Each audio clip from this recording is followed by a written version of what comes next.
Hello，大家好，歡迎收睇心靈療愈1分鐘，我係宇峰。今集嘅題目就係從療愈嘅修行者點樣睇臨終所講嘅否認呢？我哋一年會有4節嘅，呢個係第一節，就係想講當臨終5階段論同療愈修行者一啲嘅睇法。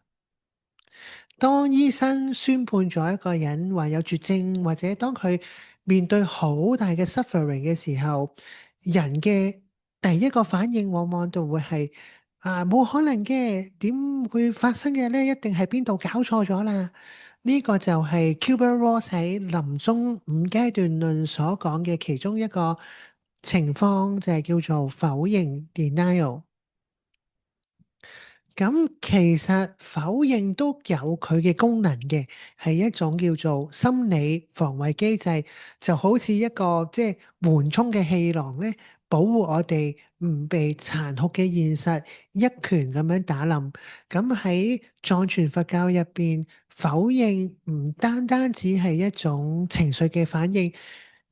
亦都揭示咗我哋對生命一種好根深蒂固嘅誤解，亦都係我哋痛苦嘅來源。點解我哋會否認呢？我哋嘅痛苦，我哋嘅 suffering 嘅根源就係喺執着。執着於乜嘢呢？就係執着於所有嘢都係恒常啦，所有嘢都係永恆啦，所有嘢都好似唔會改變咁。我哋嘅潛意識入邊總係會覺得自己係永遠會活落去，身邊嘅人永遠會陪住我哋，聽日同今日係一模一樣嘅。但係當死亡嘅巨浪一下冚過嚟嘅時候，就會打破咗呢一個永恆嘅幻覺，我哋嘅自我就會感到好驚，因為當我哋承認死亡嘅時候，就等於承認呢一個自我即將消散，而呢一個自我係不斷不斷累積，不斷不斷去膨脹、去建構。如果呢個自我膨脹得越大嘅時候，死亡嚟嘅時候，佢哋就會更加感到恐懼。所以否認死亡其實係我哋維持住我仍然存在，我仲掌握住一切嘅呢個幻象所做嘅最後一個掙扎。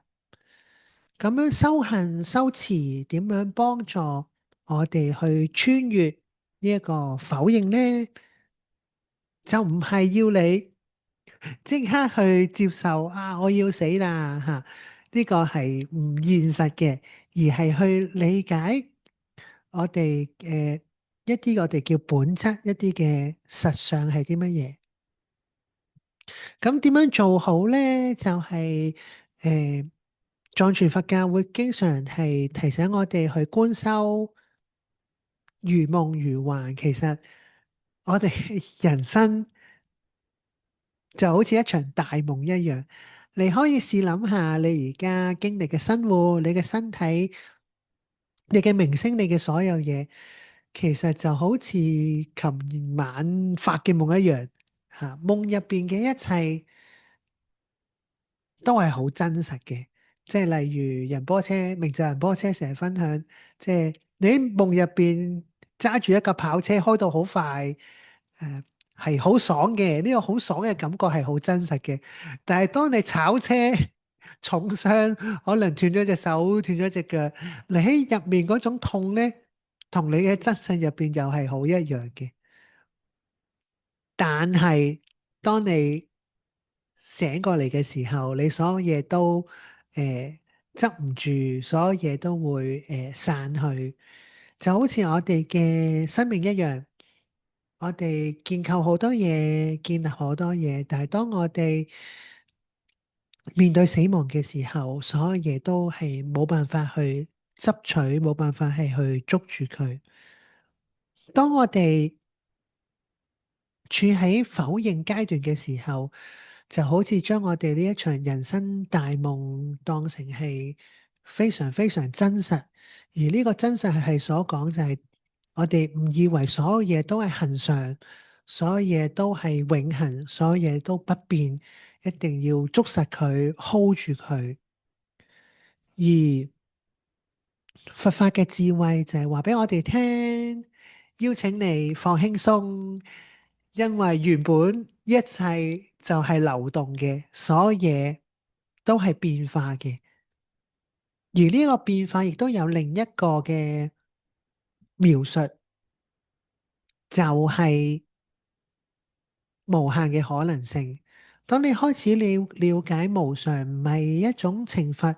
而係一種生命最自然嘅法則，亦都係無限可能性顯現嘅源頭嘅時候，否認呢一個咁高嘅巨場咧，就會開始鬆動。你唔需要再花好巨大嘅力氣同佢去對抗或者掙扎。咁如果你有一位朋友處於否定嘅階段，你可以做啲乜嘢嘢呢？第一，最重要嘅就係記住我哋成日強調嘅慈悲心。首先唔好急住要去督破佢嘅幻想，或者係講好多大道理，逼佢要面對現實。呢個係極之殘忍嘅，因為當佢未準備好嘅時候，你夾硬 push 佢，或者係夾硬撕開佢嘅時候，其實對佢嚟講係一種傷害。當對方個心仍然未準備好嘅時候，否認就係佢唯一嘅救生圈。所以你可以做嘅就，如果你係佛教徒，就好似慈悲嘅觀音菩薩一樣；如果你係基督宗教，就好似天使一樣，好單純、好純然咁樣陪伴住佢，讓佢感到安全。當對方嘅恐懼減少啦，佢能夠感受到你嘅愛同埋平靜大於死亡嘅威脅嘅時候，佢就能夠自自然然咁放低防衛機制，打開佢嘅心去聽你嘅分享。否認就係通往接受嘅必經之路。我哋睇到嘅唔係逃避，而係一個學習放手嘅機會，亦都係明就仁波切經常提我哋就係將 obstacle transform to opportunity。當我哋唔再否認死亡，我哋就能夠真正開始活着。你可以試下嘅就係，當我哋揸緊拳頭嘅時候呢，我哋係咩都攞唔到嘅。但係當我哋放開雙手，我哋就能夠擁抱一切，真正咁樣去擁抱我哋嘅生命。多謝你收睇心靈療癒1分鐘呢個 YouTube channel。如果你中意我哋嘅資訊，邀請你免費訂閱我哋呢個頻道，期待喺下一集再同大家分享。拜拜。